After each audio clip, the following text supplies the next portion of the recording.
It's Sunday, and it is another live stream here on Longbox Punk. That's me. I'm Chris. I'm the Longbox Punk, and I am joined today by Mr. CL Zeno himself. I'm assuming that's comic lover Zeno, right? That's what the It is CS. now. Well, you're welcome. Just giving out names left and right. That's what we do. So excited to have you on, talk all things about your current Kickstarter for Drunk Mom, your experience in indie comics, and then of course, we're going to talk about that Spotify playlist that you've got out there too. So before we get into all of that and we get too far into the weeds, I want to let you know that I appreciate you coming on, and that here on Longbox Punk, we like to focus on the positive aspect of things. And that's part of why I've become a part of the creative bullpen over at nerdinitiative.com. So if you have any fandoms, including comics, most especially comics, we do cover New Comic Book Day every single Wednesday with drops every 15 minutes all day long. So nerdinitiative.com is where you can find all of those fantastic people and positiveness and comic lovers united in a front together to celebrate this comics medium that is just so good. So that said, that's the legal stuff we got to get out of the way. So now we can just sit back and enjoy and kick it. So CL, let me ask you this. Like, what's your origin story? How'd you get into comics? Like, how'd you start writing and drawing comics? Where did all this come from for you? Yeah, my dad was a single dad for a little bit growing up, and I mean he got me those like Marvel Essentials, newsprint, cheap as you can print them. There's like 20 issues of like classic Silver Age Marvel or something, and it's like $20. And so like that's one of the cheapest way to buy your kid comics. And so he snatched those up and gave them to me, and I read. Defenders, Ghost Rider, Thor, Avengers, Silver Surfer, like you name it. Like I was just Daredevil, Spider-Man. I was just eating it up. And I mean, like it was whether it was that or like he gave out comics at like one of my birthday parties, like Cool. a grab bag, like gift bag or whatever for the guests. I mean, like just the early exposure to comics was really what let it like sink in for me. Yeah. One of my biggest influence was cracking open the Marvel Essentials for Silver Surfer Volume 1, Stan and Jack, and then Stan and John Buscema on the Surfer. And I mean, I just felt like I was being treated like an adult. Like, everyone has like those like uncles or like cousins or extended family members that like treat you when you're a kid like an adult. Yeah. And I felt like Stan was like presenting mature themes and ideas to a relatively kid friendly audience in comics, and that just spoke to me so much. Like an alien coming down and understanding humanity more than humans. I was like that's so profound. I was like 8. I was like, this is amazing. And so like it's just that really captured my imagination in a big way. I mean, I've got the Silver Surfer tattoo on me. I'm big hardcore, true believer, if you will. So that was really what got me into comics as a reader, as a fan. And I was working on Drunk Mom. That was, I guess I'll probably answer a couple questions in the origin story. But, Great. So Drunk Mom was an idea we came up with in like 2014. And how we came up with it was like, I'm not a morning person at all. And I was in the Navy. And so I was still going to school with the Navy. And I mean, I would just throw whatever was in the fridge in a bag and get out the door. And so they're like, dude, like Leighton, like your Drunk Mom lunches are some of the most baffling things I've ever seen in my entire life. Like the worst it ever got was it was like right after Christmas. I had like the rest of the Christmas ham, a fruit cake, a block of feta cheese, a Capri Sun. Like it's not a lunch that has any sort of thought put into it. Yeah. And so we came up with this character about how my mom was, a recovering alcoholic, and like she actually wasn't out drinking the night before. She just got back from fighting crime, and it was just we just got carried away. We were like 18, 19, 20 years old at the time, so it was just me and my buddies, messing around. And the more I thought about it, the more I like chewed on it a little bit. I was like, wait, there's actually a great story here. There's a lot of good themes. I'm gonna develop this a little bit. And so like on my deployment, in like 2016, I started like writing, like mostly like journaling, like really like getting a lot of like emotional, um, Mm, like catharsis from journaling. yeah. And then I was like, all right, how do I fit these themes into the story that I want to do for Drunk Mom? And I wrote the first 12 issues. I have them all scripted out. And that was like 2020. And so I started to put pen to paper. I was like, I'm going to draw the first issue of Drunk Mom. And then COVID hit. And I was like, man, like that just really killed a lot of my momentum. Yeah. And that's fine. It happened to everybody. But I mean, the comic community that I was already like communicating with and networking with, down in Norfolk, we just collaborated on my first comic, which was the Evandris theory, as a way to like still create, but not Mm, in a silo during COVID. yeah. Just in your bunker, away from everything. Um, and that was a really great experience for me. It allowed me to kind of, I think, hone my craft a little bit, because I found out, I guess, doing Drunk Mom, that like I am in love with the pencils, inks, like all traditional and everything, but like my anxiety is just not conducive to Mm, inking traditionally. So learning the digital inking and color art and stuff was a learning curve, and I'm really glad I have a couple comics under my belt now. So I'm like, all right, I'm ready to do Drunk Mom the right way, uh, with restored resolve, ready to go. So this comic's been like a long time coming. It's definitely a lot of parts of myself. It's very personal. I mean, I'm a comic nerd. I'm a music nerd. So obviously, I listen to the Long Box Punk, number one, and then two, a lot of the like quips and jokes are like I speak in song lyrics all the time, yeah. and Monica definitely shares that. Like she and I and like Bumblebee are pretty much like the same type of like writing, where you have to like, all right, I have to shoehorn this lyric into a scene, and Yep. so it's very a fun challenge to get like the comics that I love reading that have that sort of personality, Yeah. like being able to pour myself into one of those and really make a comic that I would love reading. And like that's where I'm at. That's where I'm coming into, one, comics, and then two, into Drunk Mom. So That's awesome. Yeah, you were absolutely right. You answered a bunch of my questions. So it's been great talking to you. all right, I'll tune in next week, guys. No, so first of all, thank you for serving in the Navy. Appreciate that, because it's people like you that make us as Americans have the ability to do the hobbies and the things that we enjoy doing. So thank you for that. Um, so I love that you mentioned the community that you had that was in Norfolk with you, that you were still able to kick around and create comics together. Like, how did that?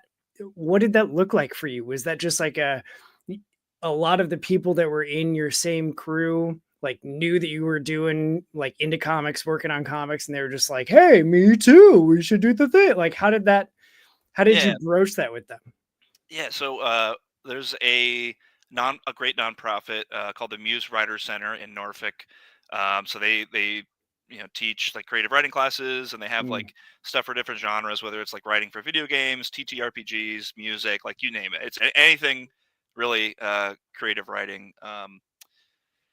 And they have classes for everything, and they just do such a great amount of service for the community down there. So we had a couple like tabling events that I went to. Like I started tabling with like my like small prints of like pencils that I had done, and I had done a zine for Drunk Mom. It's like a 6-page mini comic. So I mm, started to table and stuff again right before COVID, and they had like an art gallery. They wanted to post like comic art, and so I mean that's where all of us met for the first time. oh, cool. And like they heard my pitch for Drunk Mom. I was like, look, I have these 10 heroes. Monica and Craig wear the suits, and so there's 5 male and 5 female heroes that team up by the end of the series, and like here are all the characters, here are their stories. And, like they heard the Drunk Mom pitch in 2020, Yeah, and so like, oh, that sounds awesome. And uh, like we had kept in touch, I guess, after that, and those are the people that were already surrounding each other in our community that worked on Evandris theory. And I actually knew exactly what I wanted to do with Evandris theory. Once we came up with the idea, it was like a multiverse project, and we were going to kind of like do like, we called it, like, the working title was Crisis on Indie Earths, and have a bunch of like indie properties that we all worked on, you crossover and stuff. And I Yeah, was like, oh, dude, like I'm gonna be the first one signing up to do the crossover with Drunk Mom because I already have all this backstory. So yeah, that was how we met, and that's how the project came to be, and how Drunk Mom ended up in Evander's Theory #1, and how I ended up here. So that's awesome. I yeah, I love that like there's community resources like that.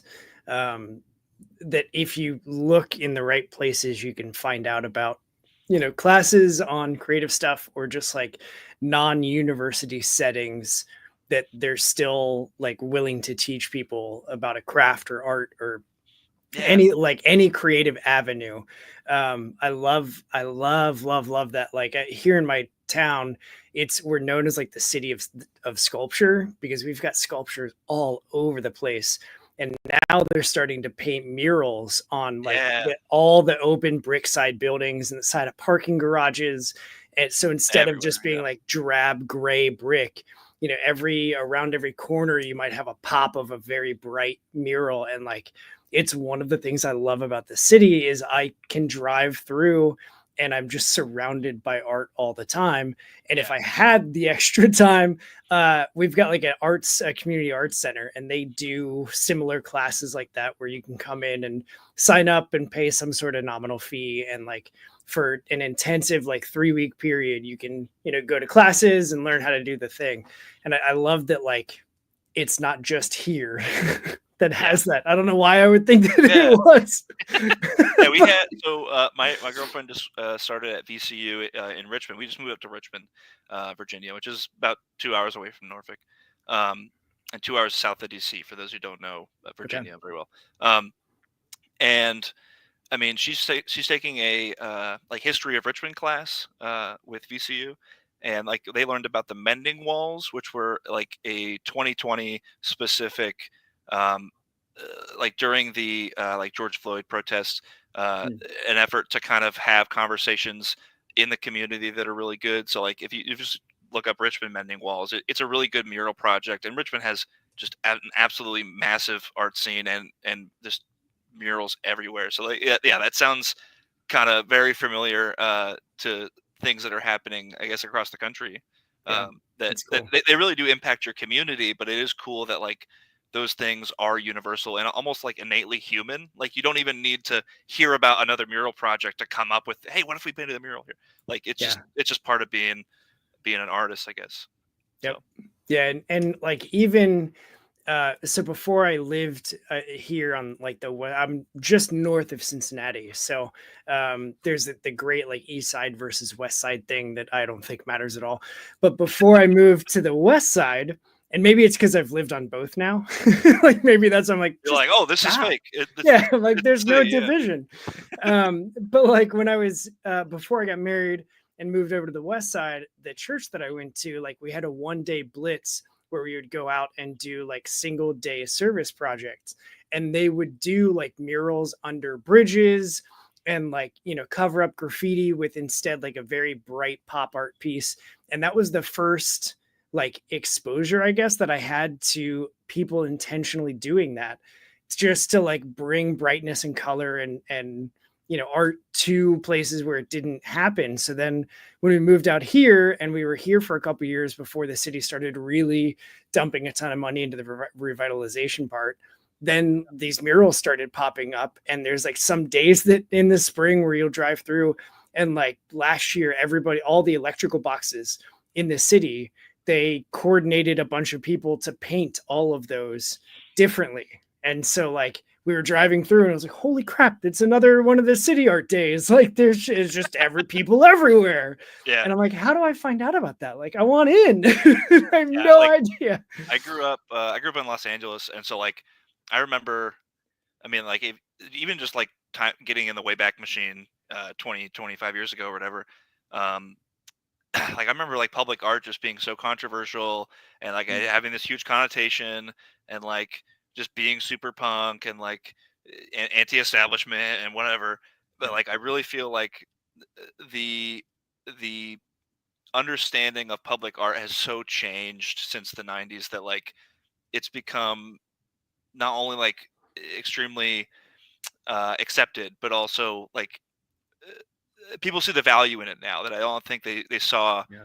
in street art before. So and like really like understanding like wow, like they use such uh, like massive scale painting that I can't even understand getting a gradient that well and like Yeah. making a photorealistic painting on that giant building that I'm seeing. Yeah. Like just the mind blowingness of the crafting of the art is really, I think, impressive in a way that maybe 20 years ago it's like, oh, that's graffiti. Like Yeah. that, Yeah. that's the face of Everything my is beautiful just brick graffiti. building.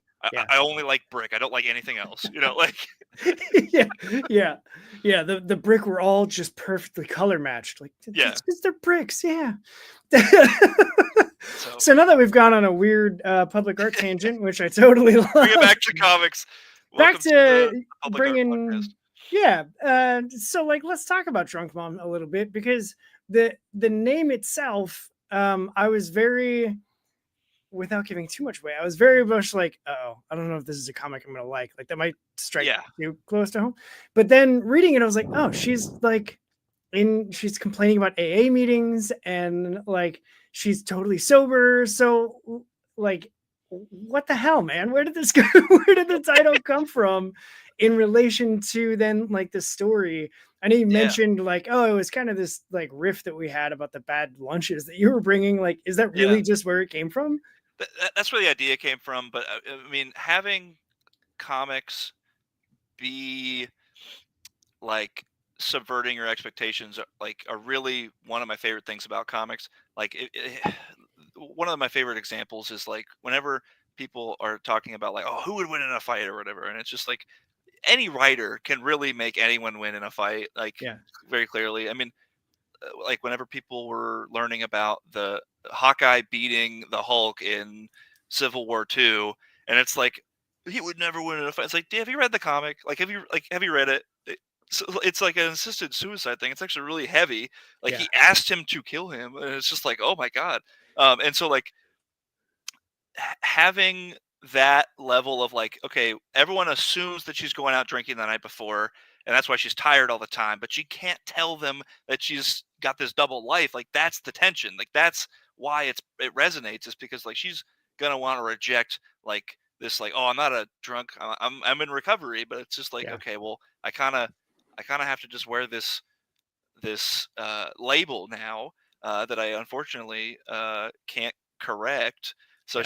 she has to really eat a lot of crow to do the right thing, and like Mm. that's a lot of the tension in the book. And so yeah, like having her be sober is a huge part of the story. I actually, before I started writing it, I was definitely drinking. I was in the Navy. I just thought it was a great story. And then, I mean, the character reflects so many personal things. Like my mom was an alcoholic. Um, like the I'm the son of a divorced set of parents. I mean, my dad was the son of divorced parents. Um, like like now that I think I quit drinking in 2019. So Okay. now I'm 5 years sober, and it just happens that when I'm working on Drunk Mom #1, I had written this again in 2017. Hmm. She was 5 years sober at the time, so it just a wild coincidence that I got around to making the first issue 5 years later, and Yeah. we're the same amount of sobriety. So like now I wrote into existence my own sobriety in a weird prophetic way. So like yeah, like it's so personal and so real, and like I want the title to be something that does catch people off guard and go like, what? Why is a superhero titled Drunk Mom? That doesn't make sense. Like Yeah. my own relationship with both alcohol and parents, have a lot of baggage or a lot of weight for me. I want to maybe look at this, maybe I don't want to look at this, and so like I get that a lot when people go back by my table at conventions. It's like they'll see the little mini comic, they'll see the zine, and they're like, "Oh, Drunk Mom, that's a great name for a comic." And like it just people do resonate with it quite a bit. Yeah. Whether that's they have a drunk mom, if they want to call their mom that, or like Right. oh my I'm also a recovering alcoholic, or my mom is in recovery, or whatever the case is. Like it just it does break the ice in a big way, and I think it's a strong title just from optics alone, Yeah. because it does touch on so many key elements of someone's identity. So Yeah, and I think it's very smart to be able to have it as the title, and then like have it. It's enough to grab me if I'm walking by your table, and then to be like, "What is that?" I'm like, oh, it's a superhero comic. Like what? Like okay, tell me more. And then you've got me right. Like your hook's already in, yeah. and now like the hard part is done. You got me to stop because you have something that stands out, and like that's do you do a lot of conventions where you have that like experience with people? Yeah, yeah. A lot of people don't get it right away, which is fine. I want people to, if they're reading the comic once it comes out, to kind of learn her story and learn her journey, or organically. That's totally fine. Like, but yeah, a lot of people were like, "Oh, like, is her superpower her alcoholism?" And it's like, no, uh, How it's would that not. be a superpower? I don't know. There's the universe is kind of a more grounded superhero universe. So like there's like science fiction. So on the campaign page, there's future issues. One of them is this like Iron Man looking guy. So Mm, like there's like tech sci-fi stuff, but like really everybody has normal human resistance and speed and strength. But like there's super speed boots because tech sci-fi, just using that 60s anything can be sci-fi trope, yeah. um, to enhance the superhero fights a little bit. But everything's pretty grounded, so that you can believe that the characters are in real danger, but not quite as violent as like Kick Ass or Mm, something like that. yeah. It's colorful and PG, and the way I would explain like the genre of it is like it says it in the title there, but it's like day in the life, to where I think that some of the strongest superhero comics that I like to read are about the double life. They're about Yeah. Peter Parker and Spider-Man intermingling in each other's lives, and about Jessica Jones's journey to try to move past her heroism and live her normal life, but it keeps catching up with her, or whatever it is, right? Like the Yeah. the the muddying of those two lives really, and it's so universal. Like the Flash being able to run as fast as he can to solve any problem, but he can't be on time to work or whatever, like just Yeah. Yeah. like yeah, like it's a strong way to study themes that you want to communicate, on like in a fight, but also like in a personal way with that character. And so Mm, the theming and uh, the narrative is such a strong part of Drunk Mom. Like I remember when I was writing it, I had like one of those giant murder boards from the meme, right, where it's like the red yep. uh, string. And I was just like, all right, this is this theme and this character arc, and like I just setting it up so intricately, because I do want people to enjoy reading it. Like I don't just want to put a comic out, right, just to say that I put a comic out. Like I want to put a Yeah. comic out that makes people like understand the way I see comics, like the unfettered potential of the medium. Like if you're a Mm, comic fan, you've read a comic or two that like really challenge, like, wow, I didn't know you can do that with a comic. and yep. and I want to try my darndest to make Drunk Mom that comic for me. So That's cool. That's also part of the like make the comics that you want to see on the shelves. Which I absolutely. like. Yes, like you should. Every creator should approach it Yes. that way. Like if your biggest fan isn't you, then like how do you know it's going to resonate with people? If you Yeah. read the scripts that you've got and you're like, no, I like this is really fun. I think it makes the work that much more enjoyable to do, instead of just like, oh, I'm writing a comic, like I think it's dumb, but like someone out there is gonna like it. Like There's a that, market for this. Click, clack, click, clack. Like, right? no, that's not at all. Yeah, Yeah, Drunk Mom is so much a part of me. Like almost every character is a self-insert at this point, right? Like Craig is the 22-year-old intern that helps her fight crime. When he hears about like an altercation that she has, he's like, "Oh my god, like you're a crime fighter, like you're a vigilante. That's so cool!" And he gets like really animated. He's like, "I'm such a big nerd. I love superhero movies." And like Yeah. that was me when I was 22, right? When I started coming up with the comic. Yeah. So he was the self insert in a big way. And then Bobby, the little kid, the son of a divorced set of parents. I mean, his journey. I put myself into that as much as I can with like my inner child, and like Monica is myself in so many ways. So like, yeah, it's definitely as personal a comic as I think I'll probably ever write. That's cool. Was it challenging for you to write the book from the perspective and about a mother instead of about a father? Um, in ways, yes, and in ways, no. I would say so.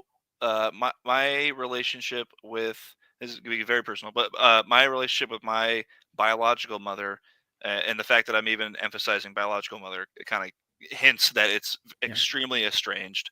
Um, and like, I mean, the last time I had spoken to her was maybe I was 13, Oh wow. 14. And that was after years of an estranged period from when I was like 10. So like the court ordering reunification therapy, and like Yep. and it did not go well, and that, yeah, like, so part of it is like, okay, I have a lot of reference from my dad. I'm going to gender swap him in a big way where he's the sole provider. Now Monica's the sole provider for Bobby, right? Yep. But also it is easy to write with me because it becomes therapeutic at that point, to where Mm, I'm doing a lot of reparenting for my inner child through the character, and so like they get to be the mom that I don't have yeah. in a therapeutic way. So it is not easy. I mean, there's a reason why therapists call it doing the work, Uh-huh. but also it is so rewarding, and like if I can convey any sort of emotion in these characters, I mean that's going to be a win for me. Like it doesn't matter how many eyeballs get on the book, how many books get in hands. If people are like, "Dude, this is I've never read a comic book. I'm going to start reading comic books because this is awesome," or Yeah. "Hey, I've been reading comics a long time, and I," or whatever, Yeah. that's going to mean more than any amount of other success. That success to me is connecting with people via the comic. That's cool. Yeah, and I definitely feel like, so as a child from a broken home and that had the single mom for a while, and watched her with just the challenges that she had, there, even in just the preview pages, there were definitely moments that I was like, oh, this is going to be like all the feels, but also very fun to Yes. Yeah. see like how you can, like, is it tough for you to walk the balance between like doing, like having it be more therapeutic of like, let's just get all the deep stuff out onto the page, let's explore my inner demon, shall we? And like the, no, here's also a very fun comic Yeah. book. Like how was finding that balance for you? Um. So when I was on my deployment, I started to write a lot, really just to pass time, because I mean you're on an aircraft carrier for 6 7 months, and you got to find stuff to do. So I just Yeah. started writing some fan fiction. Um, And like at some point, I was like, "What am I doing?" Like, I actually want to write something that I can like publish or like release. Like, I want to actually make comics. Like, I've wanted to do that since I was a little kid. I've been drawing my whole life, drawing superheroes my whole life. So I was like, "Yeah, like what is this fan fiction? Like, I need to make a comic." Um, and so, I mean, balancing those themes became easier Mm, um, as you look at a specific issue, because I think an issue like a for people that play like Dungeons and Dragons, like a single session has to have the pillars of play. It has to have exploration and role play and combat, and like you got to do that in a comic book as well. I mean, you can't just have long form graphic novel unless you want to release it that way, be broken up into 12 chunks. Like you have to have the heart and the humor and the super heroics um in the issue. And so it's very premeditated, and like planning, but like yeah, I think by the time I had like started writing the fan fiction and stuff, like that's when I fell in love with writing, and I was like, Mm, oh, I could actually do this. I don't just like comic art. Like I want to write comics. I find being a prolific writer something very that I find very gratifying and satisfying. And so yeah, like once I started plotting and setting up how do I make this issue fun and this issue fun and this issue yeah. fun, yeah, it became addictive for sure. Um, I think I want to reiterate that the 12 issue series, yes, although I'm very excited about it, I'm also very excited about the first issue Yeah. because the first issue is like, sure, it's her origin, but like it's messy and it's trying to show you in the first issue that she is a normal person. This could happen to anyone. That's really the sales pitch there is that I mean, she encounters some bullies. I'll start to get into the plot a little bit. She encounters some bullies, right? Like she sees a mugging. It's kind of like the scene from Incredibles where he's looking out the window and sees a mugging going on. But Mm, instead of her boss stopping her like Bob Parr does, uh, she goes outside and stops it, right? Like that's she just feels compelled because her son's going through some bullying at school, and she's like, nah, like I'm not gonna stand for bullies. That's just not who I am. And she does yeah. something about it. But then she kind of realizes like, okay, that's all cool, like in a vacuum and stuff, but like I'm a single parent. Like I'm responsible for this other person. What have I just done? I didn't do a self defense. I did an assault on these people. Like, and she regrets it instantly. Um, and so she confides in Craig, her intern, and he geeks out about it, like, oh my god, I'm gonna make you a costume. We got to go out there. We got to fight crime. And she's like, no, you're not listening to me. Like I wanted you to be my confidant, and you're enabling me in the worst way. I need you to stop. And Yeah. so there's a little bit of like push and pull, and so Monica is a reluctant hero. She's complaining the whole time, which is part of the fun, and like she's not a big fan as Craig is, and so he's way excited about it, and she's not. She is over it. Um, so yeah, that's the fun of the first issue, and so That's cool. like while she has kind of like a anxiety ridden like inner monologue playing the whole time, uh even if you didn't read that, I think it stands alone as like a fun issue. So That's cool. yeah. I'm glad that Greg sounded off in the comments here, because I'm curious, like, what fan fiction were you writing? Like, what? Please So tell me it was like you were doing like Twilight fan fiction, and you were writing more about like real vampires coming in and just murdering the sparkly vampires. Like, that's what you were uh, doing, right?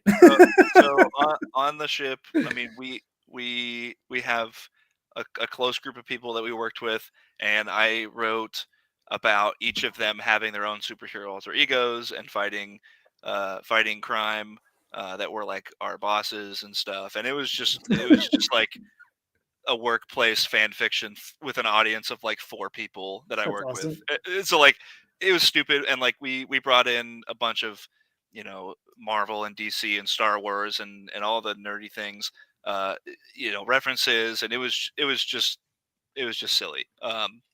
I could never publish it because I'd be sued by every company that I've ever loved consuming their content. So, yeah, it will never see the light of day. But some of those characters that I came up with, because a lot of my friends, I interpreted them in a superhero lens.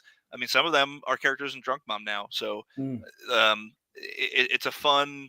It was a fun sandbox to play in, and I'm ready to build an actual theme park now, as yeah, opposed to just a little kitty sandbox. Uh, so yeah, the scale has changed, and so some of those characters don't work, and some of them do work, and I chose to salvage what did work and put it in the comics. So if you're as excited for the fan fiction, this is basically a product of that. So you're gonna see the personality of like my fandom. Obviously, I mean, if you're looking in Drunk Mom, uh, she has her first costume, which is the She Knight.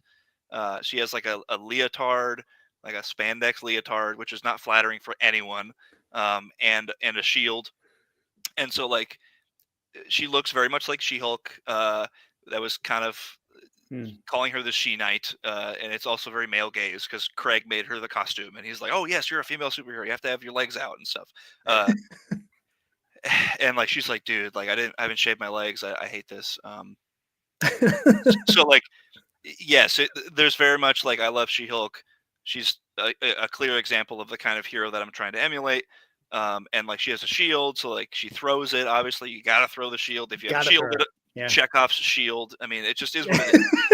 Um, I'm so happy you just made a Chekhov reference. Oh my god. like so, and as she throws it in the first issue, spoilers, but she says, I got this from a comic book, right? And it's just like, okay, she's referencing Captain America. That's Okay, awesome. cool. So yeah, I definitely wear a lot of my references on my sleeve, whether it's comic book references or music references. Just and if you love all of those things, if you love music, if you love superheroes and comics, then you will probably love Drunk Bomb. That's the sales pitch as well. Is that Nailed it. uh, uh, the friends in the comic emulate the real life friendships that I have. So That's cool. Yeah, and staying with music, you've got it's like I didn't expect to find it where I did. So I was reading through the Kickstarter, and I'm cheating right now. I'm looking okay, at your page. That's what's happening here.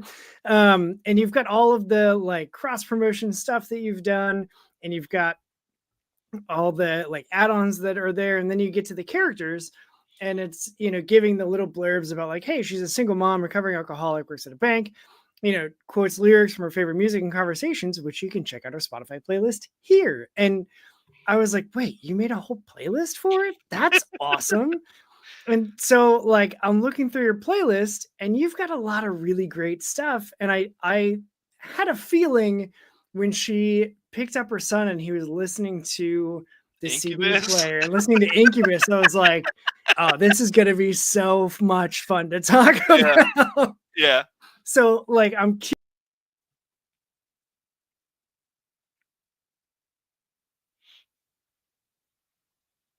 I think he cut out. too excited about me. I'm trying to do too much. So like how much of the music that is on this playlist are like your personal picks of just like, no, this is what she needs to listen to? Like, were these taken from the time that you were creating this story on Yes, deployment? yes, absolutely. So like I'd say some of them are like everybody, from her era, like with her age, which I'm not going to tell you because she's a woman. Right. Right. That's She's smart. a mother. Why would you ask a mother how old she is? Let's be real. You don't. But she at a formative age for her, like musically, in like her late teens, like she would probably be into like Riot Girl. I mean like Sleater Kinney, like having like L7 on there, and so Potty Mouth, like having Mhm. having other characters in there, like be able to like pick up the references that she's putting down is fun. Like she uses music as a way to like make friends and like, oh, we listen to the same music, but like that would be like with her peers, right? People her same age. Like she obviously also inherits a little bit of her music taste from her parents, so a little bit of the music is like older than she would be listening to, given her age. But I feel like we all do that too. Like there's never really like, oh, you're too old to listen to, or you're too young to listen to Rush and Triumph, and like how do you even know who Susie Quattro is? It's like, okay, we get it from our parents, like we all do. And Yeah. so like Bobby is 10 years old, but I mean he listens to Incubus because his mom has a collection of CDs, and I mean she's not buying her kid an iPad with her job, so he gets a CD player, and he gets to choose from her library. So yeah, so that's very human, I think, in a big way. Like I definitely inherited a lot of my dad's musical taste. Um, he's a big George Thorogood and the Detroit Destroyers fan. Okay. Um, uh, like he gave me my first Rush CD when I was like 16 for Christmas. And like my uncles took me to Amoeba Records when I was like 13, and like, here you go, here's the Clash, here's X-Ray Specs, That's awesome. here's your formative punk experience, and I'm like, oh my god, this is amazing. So like yeah, there's definitely a lot of good references, I think musically in there, for like where I'm coming from, where my parents are coming from, where like my cool uncle who has given me the cooler music came from. So yeah, some of the picks I think are very self-indulgent and like, hey, this is my favorite song. This shows who I am. If people like this, I mean, more power to them, and like they'll be my friend now. But some of them are more, uh, oh, I could use this lyric to tie my themes together. Mm, As like as a product of like taking notes, um, while listening to music, I realized that it serves a narrative purpose, and so like there's a little bit of balance. There's a bit of both. that's cool. I love how intentional that all of that is. Instead of just like, yeah, I like these songs. Here, just there's the playlist. um I love that you're thinking that much about it, Yeah. as like an add-on. Are you gonna have, this is just like me being just insanely curious, are you gonna have like a link or like a QR code that takes people to that in like the back of the comic somewhere? I am now. Yeah, you are. Another good idea. So the only ever time that I've seen that done, I'm a huge Jeff Lemire fan, Yeah. and in the back of Royal City of each of the trades, there's a QR code that takes you to like a playlist designed for that volume. So like there's 3 different Yeah. playlists that go with each of those volumes. And I was just like, man, now I got to reread the series so I can listen to the music as and it just like, it definitely enhances it sounds so pretentious. It enhances the reading experience, but like Yeah. it does. It does. It's for the nerds who want to dive down this rabbit hole.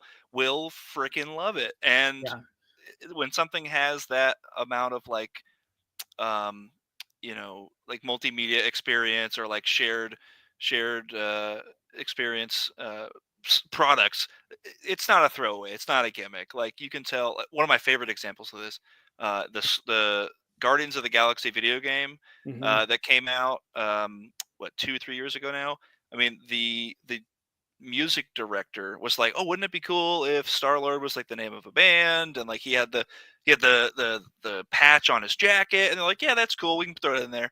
And he's like, "Oh, wouldn't it be cool if like we made some of the music for the Star Lord band to like promote the game?" And they're like, "Yeah, dude. Like, what, you can do whatever you want. Like, we don't really care. Like, we trust you. You're the music guy. Sounds good." And so like he came out with one song that was like a promo, and they're like, "Dude, this freaking rocks, dude. Like, who did the vocals? Who'd you get to sing this?" It's like, "Oh, that's all me. Like, I did all of that. That's me." And they're like, "Okay." And it's like, "Well, what if I told you I made a whole album? Could we release it?" And they're like, "What are you on, man?" And he's just like, "This is my I had creative no outlet. idea. This is who I am. I can't stop." That's so And good. and it ended up being one of my favorite albums that came out that year, and it's for a freaking video game. That's Uh, great. so I mean, like it's so it's not it's a niche thing, but I feel like it's not like a no one's ever thought of doing that before. It's just yeah, having the ability and the buy-in from the producer of the video game to be like, yeah, go ahead. Like, yeah, sure. Yeah, all right, kid. Yeah, have fun, Star yeah, Lord. And then yeah, yeah. and like, well, here's my album. So thank you. That's Thanks for so producing cool. my album. Yeah, thank Yeah, you. I love that. I'm definitely gonna look that up now because I had no idea that that was a It thing. it rocks. It's basically a no skip album. It's so good. That's awesome. I freaking love it. And I know I mentioned it, but like it's worth mentioning on air and not in the green room before this, but like you have Streetlight Manifesto on there. And dude, if they're not my comfort ska band, like I was scrolling through and I was like, okay, like that's a hit, that's a miss, whatever. I don't know that song. And then I saw Streetlight and I was like, yes. This is what we're talking about. Yeah, Like perfect. absolutely. I need that in my, I need them to come. If you're seeing this Streetlight, I know you're not, but if you're seeing this Streetlight Manifesto, like just come Everyone to else, Cincinnati. yeah, everyone else turn the video off. This is for only if This you're is in Streetlight Manifesto. Uh, everybody can like just send them, tag them in all your social media posts. Like, hey, the Long Box Punk says that you need to come to Cincinnati so he can come see you live and again. Richmond. Yeah, So like, yeah. Just do it. Hit the Midwest. You yeah, know, we're looking for an East Coast tour that starts in Ohio and ends in Virginia and has 2 stops in that Ohio. is that is correct. That's all I need. Just add it, tack it on to the end of your tour, come back from London or wherever you're, Belgium, wherever you're ending it, and then just hit us, and then we'll be happy. That's all I need in my life. The best show that I ever went to, and I'll ask you what yours is so you can think, but I have this just ready to go, was Real Big Fish, Less Than Jake, and Streetlight Manifesto. And they did play here in Cincinnati, and I didn't know Streetlight at the time. And I was like, oh, like I always show up early to concerts so I can see the opening bands. And I've discovered a lot of great bands as a result, and Streetlight was one of them. And I was just like, these guys are so good. Like, I still enjoyed Less Than Jake and Real Big Fish, but I was just all night hung up on how freaking good Streetlight was that I like missed it. I've had a couple good shows. I've seen Real Big Fish like 4 times, twice by accident, and then twice I bought tickets to see them specifically. So I love the by accident finds. They're great. I'm just like, what? Real Big Fish is here? Yeah. So that concert, I don't mosh a lot, or at all really. The one time I did, I like rolled my ankle, and that was at the Real Big Fish concert. And so like I'm like leaning on the bar, and it was during like Anti-Flag, and they were like probably the heaviest band that was there. But like as I'm leaning on the bar, just like ow, ow, ow. Somebody comes up to me and he's like, "Hey man, do you agree with that?" And like points to Anti-Flag, and they have a giant American flag upside down on stage, and I'm like, dude, they're called Anti-Flag. Like, I don't know what you expected. And then I'd say probably the best show I saw was Rush. And like, I know every Rush head loves to go on and on and on. But their level of production quality was unlike anything I'd ever seen. It was in 2015 for their R40 tour. So they had been together for 40 years. I told myself, like, man, these guys are getting old. I need to go see them before they retire, blah, blah, blah. And, like, I didn't know, Neil Peart would pass away so soon after that. But, like, I drove from South Carolina, where I was living at the time, to Virginia, where I was moving to Virginia. And then after moving to Virginia, I drove to Austin, Texas to go see them. Because I was like, this lines up with the dates that the military will give me off, so I need to go find them and see them in concert. And I'm really glad that I did, because one, I wouldn't have been able to see them otherwise, and two, it was the best show I've ever seen in my life. It was amazing. They played one song at least from every album, starting with their most recent and going back to Working Man. Wow. And I was just like, this scratches every itch I've ever had for a concert. This is amazing. That's so good. And I was just with my girlfriend at the time, just being Neil Peart in the stands, just having a great time. So yeah, it's very formative experience. I love too that you had that moment with Anti-Flag, because so when Warped Tour used to be a thing, when it actually traveled like all over the country and the bands were playing every day instead of just 3 cities, you jerks. Not that I'm salty. They're not coming to Cincinnati. So I was there. I was waiting to see Bowling for Soup, and Anti-Flag was playing on like the stage next to where they were going to be playing in this little like pop out trailer thing. And I was at their merch table, and like I was buying a towel or I don't know, something. And 2 of the guys from Bowling for Soup were sitting there, and the guy from Anti-Flag said something like just very abrasive, because that's how they are. And I get moods where like I like listening to them, but for the most part, I'm just like, why are you so angry all the time? Like, I'm not that angry anymore. But in high school, I was. And so like he said something at break. Yeah, like that's part of it. Yeah. And so he said something, and I like turned and looked at the guys in Bowling for Soup, and they looked at me and they looked at him and they looked back at me, and they were like, they're really fucking angry, aren't they? And I was like, yeah. And he was like, what do they have to be so fucking angry about? I don't understand. And I was like, music should be about like having fun, right? And they're like, we're gonna have so much fun on this show. And so like when they started playing, a lot of the people left, and there were like 80 of us watching Bowling for Soup. And like Jared saw me, and he was like, he saw me, and I was like, doing my thing. And after that song, he was like, so I just, like, music's fun, right? so like, Eric, how was that dump you just took in the porta potty? And then like just started playing the next song, and I was like, yeah, Yeah, anything to elicit a crowd response, just like anything at all, yeah. yeah, I But love yeah, it. they're Yeah, they're they're so so much fun. silly. I So remember seeing Bowling for Soup at Warped Tour, and I like I had just got done getting my Warped Tour ticket signed by Real Big Fish, so like I was just riding a high of like, just like I am yeah, having the best time of anyone here. yep. Uh, Everyone get No out of my one, way. no one else. I'm gonna be skanking over here by myself, being an idiot. Yeah, absolutely. Yep, man, Warped Tour. I freaked out, I had an anxiety For attack the Gen watching Z Coheed and and Gen Cambria. A that don't know, Warped Tour was the Yes, coolest indeed. thing ever. If you had checkered Vans and any band T-shirt from Hot Topic, you went to Warped Tour and Studded belts. saw 30 plus bands that you loved Yep. all in one place, and it was basically our Woodstocks, and we're gonna die on that hill every time. So That's right. Yeah, absolutely. It was. It was. I remember waiting in lines to get tickets, and there were bands playing in the parking lot and just like handing their EP out because they were like, yeah, "We can play for free. No one's going to stop us playing in the parking lot. So here we go." And I'm like, the "Man, most punk DIY thing that's to do. absolutely yeah." I don't have that EP anymore. I don't even remember what band it was, Yeah, but I had a blast dancing in line as they were just playing and no one was paying attention. that's So, awesome. we were talking about your comic though. We were talking about comics, everyone. Um, So, we're having a lot. so going back to like 40 minutes ago, you said that you've got all 12 issues already scripted.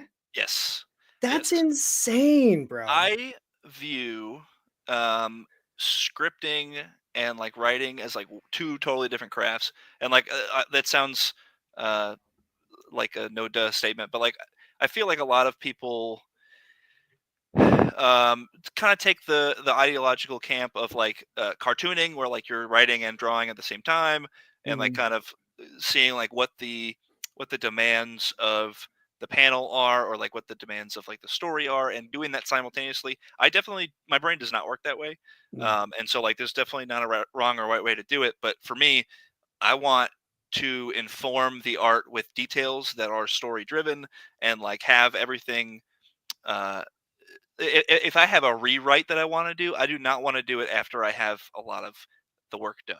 Got it. And so the writing came so naturally that I wanted to focus on like the arcs, the long term narrative, and for Drunk Mom that came a lot sooner. I mean, I definitely changed it up for Avandra's theory, right? Like we had the idea of doing the five issue arc, and like all of our indie guys team up in the final issue. But like, yeah, I haven't written uh issue 4 and 5 yet. So like I definitely do like cater the approach for whatever I'm working on. Mm. But Drunk Mom is definitely one of those to where it feels like it deserves my attention when I'm writing it. And like when I finished writing the 12 issue, it was 2020, like late 2020, if not like early 2021, like right before I got out of the military. Mm. And I cried. I straight up cried because I was like, one, I don't want to finish this because writing Drunk Mom has been a therapeutic tool for me. But I also know that to progress with my, journey emotionally, I need to finish this. And Yeah. so like it was hugely um a release having gotten the story out of my heart, and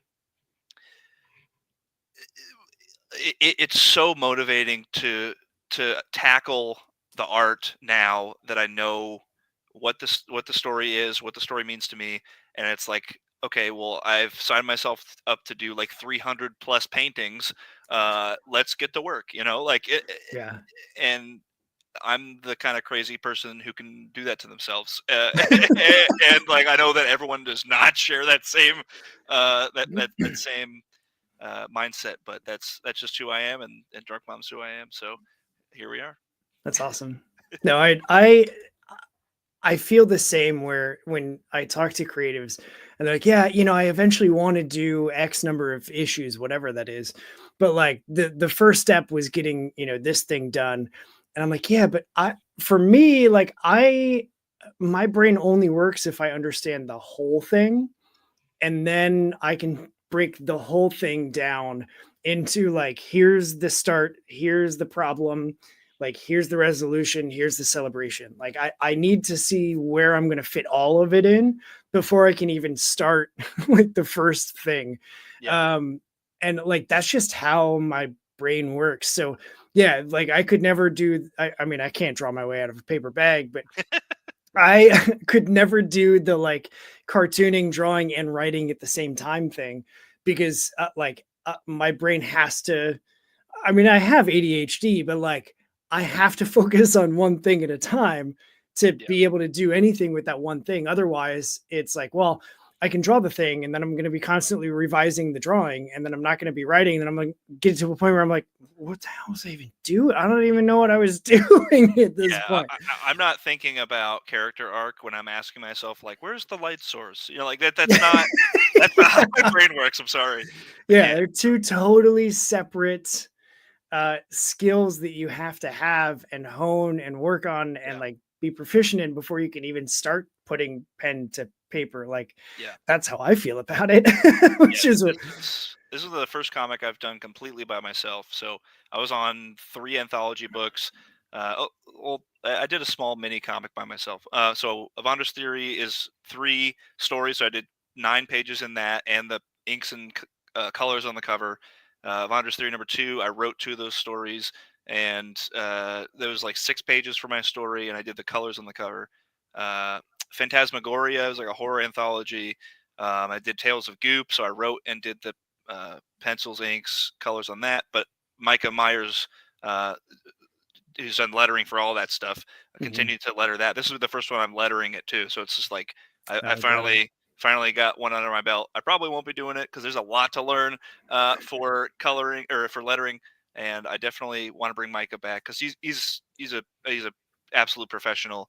He just had his first mainstream comic printing. He did NYC Vixen for DC and Oh, Webtoon, and okay. they just printed um, the trade for that. So he's finally like Marvel DC. He's got one printed with the big 2 on there. So uh, That's cool. he's down in Portsmouth, Virginia as well. So like he's down there with in that community that just happened to run into him. But he's a phenomenal letterer. So That's awesome. I'll probably bring him back for future issues of Drunk Mom. But this one's all me.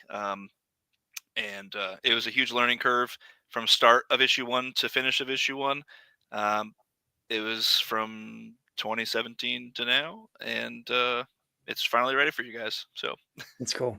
Yeah. So talking about the campaign, you've got, let's see, yeah, top of the page. So goal 2,500. You got 25 backers so far, 27 days to go. So it ends, gosh, I can't believe we're already saying less than a month away is December. So Sunday, December 8th in the morning. So really like December 7th is the safe, yeah. because no one does anything before 8 a.m. on a Sunday, unless you're insane. So I like, how has this Kickstarter compared? Because I know you've done 2 other ones. Like, how has this one compared to the earlier campaigns that you've run? So the first one that I did was very successful. We had a lot of support from friends, family, and then we were branching out with our own unique comic communities from all the creators on the anthology. So that one was very successful. The second one was very stressful. I was moving at the time, so that was a terrible idea. But I mean, we got it done. We took care of it. And then the last one, I did not run the Kickstarter. I was just kind of supporting, putting the word out. So that one was a lot less stressful for me. Mm. So I've kind of seen it from a couple different perspectives. I have a little bit of like what to do, what not to do.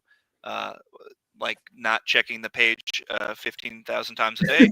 Yeah, Uh, that only drives my blood pressure up. So um, doing a lot better on this one. I think good. in terms of like surviving it, it's on track. It's definitely on pace. Launch day was successful. We're about again over 50% funding with well over 50% of the campaign left. Yeah. We've got 3 stretch goals I wanted to highlight. The monetary ones, and then we have a 100 backer stretch goal with like some prints and stickers and fun stuff like that. Also wanted to plug. There's a crossover print that I did with my buddy George Alvarez, who worked on Exodus Z and Phantasmagoria. So if you back his new Exodus Z #2 on Kickstarter and Drunk Mom, you'll get the cool crossover print where the She Knight and the Chevalier are fighting a bunch of zombies, which is cool. So That's uh, awesome. yeah, that's the campaign's going great. I would love to have the Longbox Punk family welcomed into the Drunk Mom family and have you guys join the fun. So Cool. And for simplicity's sake, I've got the campaign linked in this episode description. So if you're watching this, listening to it on any of your favorite podcasting platforms, 2 taps away from checking out the campaign, backing it yourself. There's physical, there's digital. I budgetarily am like just predominantly digital at this point because I back so many freaking campaigns. Just don't tell my wife, okay? Because she can't know. She can't know because we have like regular life things that we got to pay for. So, but I'm stoked that it's our like seeing the progress that quickly. Like you said, with that much time to go in the campaign, is great. So super stoked for that. I hope that it continues to just do gangbusters and all of the stretch goals can be hit. So yeah, that's those are my official notes, but I do have 2 more things for you to do. okay. So I guess it's not the end of my official notes because there's always 2 more things. The first is we're gonna pose. I'm gonna take a screenshot and then use that as the YouTube thumbnail. Oh yeah, of course. That's really to make my life easier, if I'm being honest with you. So I'll get my do I'll keyboard. do the reaction face for the YouTube algorithm, so that Perfect. they'll Perfect. they'll have to promote it. You're that side. So all right, I will count us down from 3, and we will go from there. 3, 2, 1. Cool. Yeah, this is the shameless self promotion you have to do if you're a comic creator, folks. So It's true. It's true. All right, and then the final thing is at the end of every episode, I always like to turn the mic over to whoever I have on the show. So part of the reason that I love doing this show is not only because I get to meet rad indie creators, not only because we get to talk comics and music and all these things that I love, but it's in a very small way my contribution to like let's elevate creators' voices. So if there's anything that you want anybody to hear from you, it could be about the book, it could be about comics, it could be about why the Navy is better than the Army or whatever. The content isn't what I'm after. It's just the fact that like I want to have a space for you to share whatever you've got on your mind. So yeah. take it away for whatever you want folks to hear from you. So I think a lot of my writing shares a common theme of like if I'm going through something and I'm going through something publicly, then somebody else can have access to that and see that they're not alone. And so a lot of the conversations surrounding like male mental health are really important in my comics. And so the world is hard and scary and tough. And I think one of the ways we can combat that or like reclaim it as our own is to build community. And so building community is so important, especially in hard times, to where I mean, looking at superheroes as a modern mythos, really, I see people like Chris from the Logbox Punk as a hero, and giving people a place to have a voice and giving people a place to coalesce, to a beacon for people to coalesce at. And so that is how we make the world better is by making art, making community, getting out, meeting people, seeing what they're about, sharing what we're about, and finding those things that we all have shared interest. Because that, at the end of the day, is the human condition: is finding out that we are well more alike than we are different. And you don't really get to do that unless you take the vulnerable step of stepping into your community, showing people who you are, so that they can love you for who you are. Cool. Man, that's way deeper than anything I could have come up with. That's what superheroes mean to me. Is being a better human, a better version of yourself. So I love it. Yeah, and I've talked pretty openly sometimes at the shock of my wife of like, why are you talking about that? But like I also deal with the depression and anxiety and ADHD and all the things, and like imposter syndrome is real, and it's the community that ends up coming around you that surprises you with the support and the encouragement that you need. So definitely lean into community, and if you need more, like if you're watching slash listening to this right now, like you're already part of this community. that's right. Because this show has taken off and gangbusters, and it like way surpassed anything I ever expected in its first year. And like there's a very healthy spot for us to talk indie comics and support each other and celebrate the wins, because that's what you got to do when times are tough. Is even if it's like, hey, I got up and didn't cry for 8 hours straight today, that's a win. So celebrate the wins, continue to lift each other up, because when one boat rises, it's not because the rest are lowering, it's because all the boats are rising. So That's right. yes on the community. Community is important, it is key.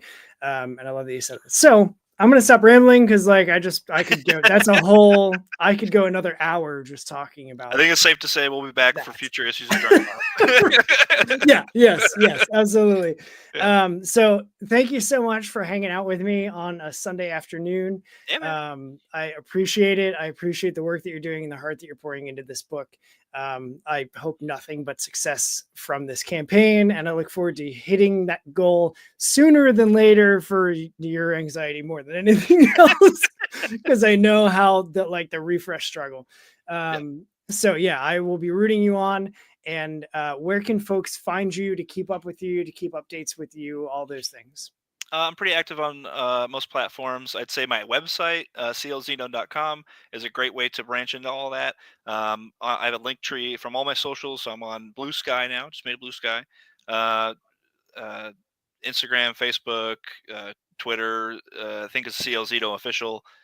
So yeah, if you're active in any community, you can probably find me there at CLZeno. Or the show notes below is a good way to follow that. So just head over to Kickstarter and let's start from there. Awesome. Yeah, and I should have, I believe I put your link tree in this description as well. So it's super easy for people to find you on whatever social they prefer. The Longbox Punk ones are in the show description too. Because the playlist is on the link tree. So if you're only here for the music and you're not really big into comics and you want to see what Drunk Mom playlist is all about, it's in the link tree below. So perfect. Awesome. Well, I couldn't think of a better way to end than talking music. So appreciate your time. That's going to be it for this episode. Hang tight after the thing and we'll talk logistics. And as for you, listener slash watcher, you know what time it is. It's time for my tagline. Go do what's good for you, punks. Read some indie comics. We are out of here.